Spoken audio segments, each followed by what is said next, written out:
If ever there was a racetrack that could sell you MotoGP or showcase the frenzied scenes that Valentino Rossi can create, it would be Mugello.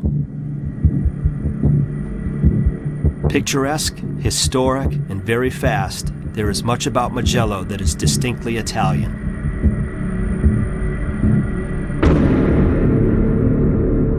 Somehow, over 100,000 fans find space on the banking and create an electric atmosphere that sweeps over the shallow hills.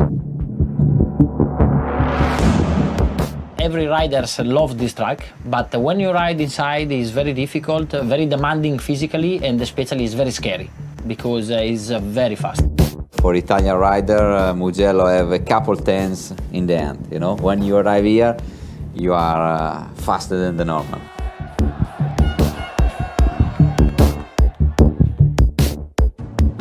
The special thing of Mugello is that the number of the people around the track is like another track. But when you ride the bike, you feel more the people. And you feel the people very close.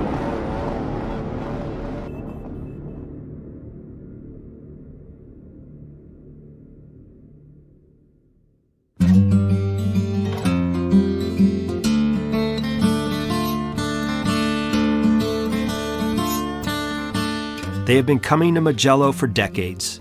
The circuit groups fans together in the amphitheater setting.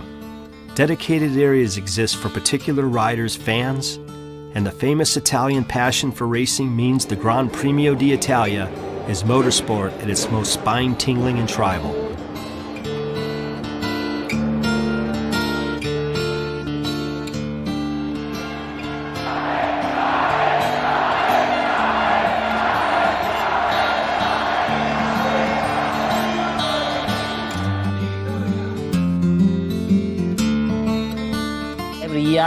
When you arrive, the pressure comes very heavy. It's a good pressure. I'm always very happy to come here in Mugello. I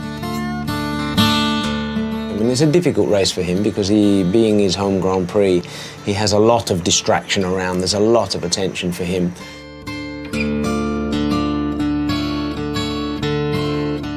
Many people don't really understand for us it's an important weekend. And all fans is coming crazy in Mugello. But when you are on the bike, on the track, it's special. It's something special, but the price to pay is very high. You have a lot of guests, a lot of people into the paddock, and I think that Mugello is one of the worst. When you exit, everything happens. The people that give the child like this for the picture, or try to take the cup. So it's a battle. It's a battle also outside of the racetrack. The passion that you get from having all these fans here. You have to get up at the crack of dawn to get in here to the circuit. But as you drive through there, you just see all these people arriving. When they arrive, it's chaos at the gate, and it's classic Italian. This is what MotoGP is all about, the passion at this particular racetrack. Il Mugello, secondo me, è la gara.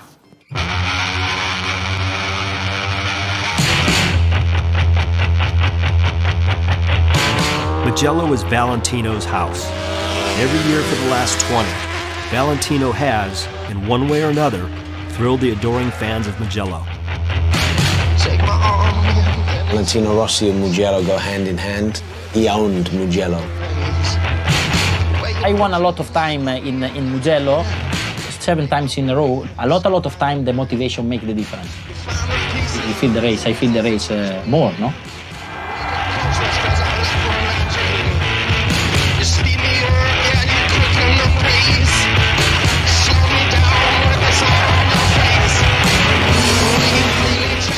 Many races in Mugello I fighting with Valentino.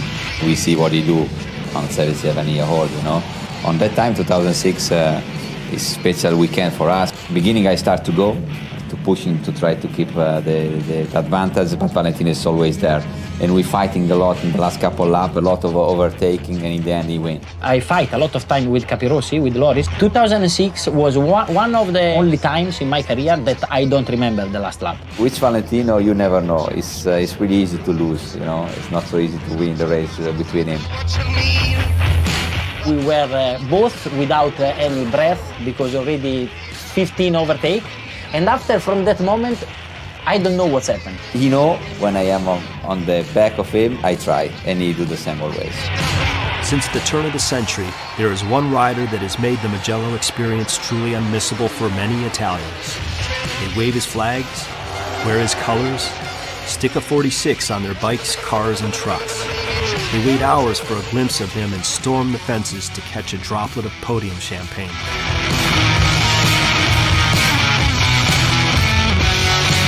Now for me it's impossible, but a lot of years ago, sometimes I go up the hill like Friday night or Saturday night, and it's like the hell, you know. The people are completely crazy, drunk from 3 days like this, but it's something, it's like the Woodstock of MotoGP, you know.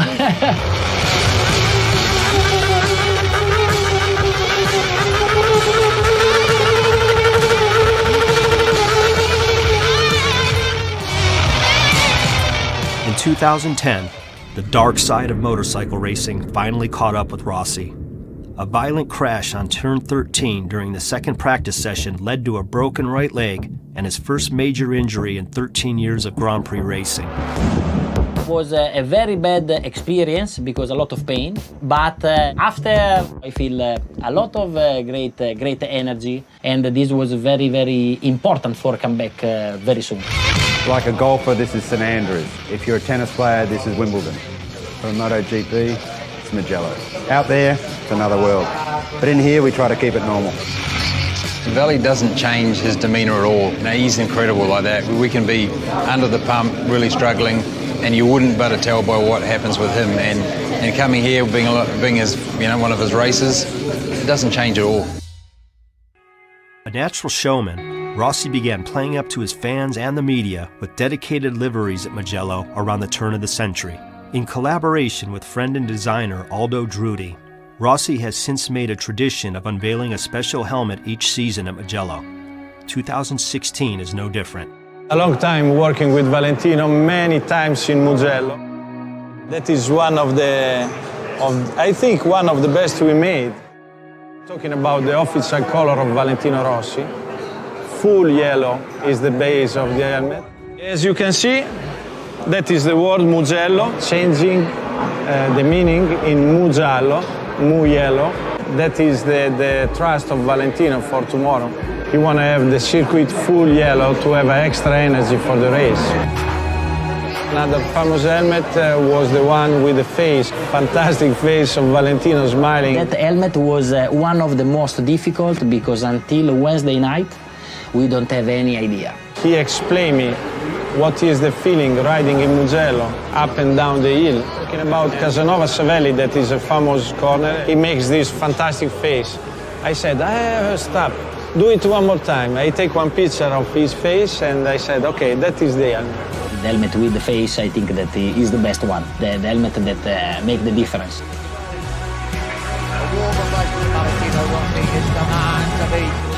Mugello carries a special resonance. It is the one to win. Every victory has been celebrated in Rossi style with a surprise on the cool-down lap. Italians and coffee, Italians and Mugello, Italians and MotoGP. I don't know, it's just, they're mad for it. They just love it. You drive here, they're crazy. They love it. They love being crazy. You know that it has to be calm. I mean, you can be in the deepest pile of poop ever, and you have to look like it's under control, and it's not like that. There's times we've had a crash bike and we're rolling the bike out, putting stickers on, and he's there ready to go, you know. A win in Mugello is it's as good as you can get, really.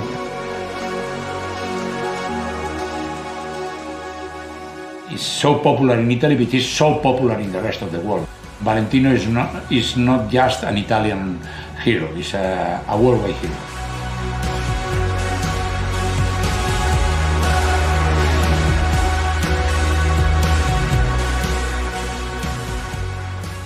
Many Grand Prix riders are hooked to the sheer adrenaline of Mugello. In '94 we come with the scooter. When you arrive here, it's a dream. You say, maybe one day I will race inside and we'll have all this crowd around, but you hope, but you don't know if happen in reality. After securing pole position on Saturday afternoon, Valentino lit the touch paper to the level of fervor around Mugello.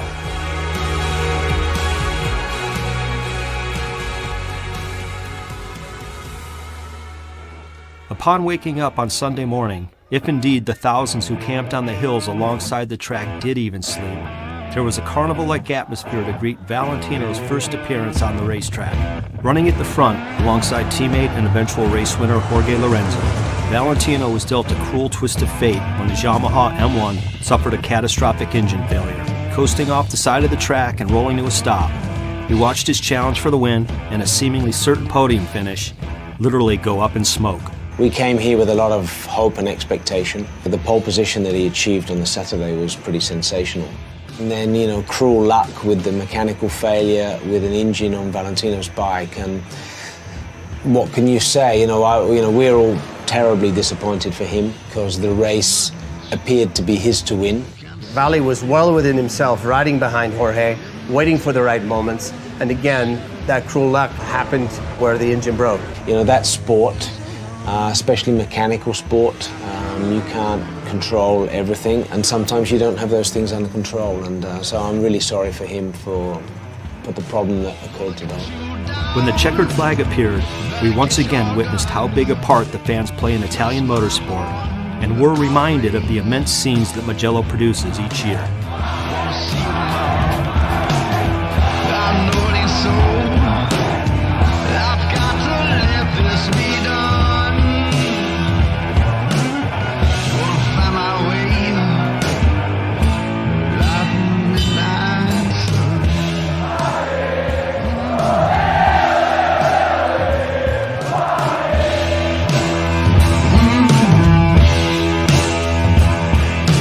After all the commotion of Mugello 2016, Valentino returned to the relative peace of Tavullia, where the routine continued back at his own private racetrack, the Ranch. We'll pick up the story for the next episode right there.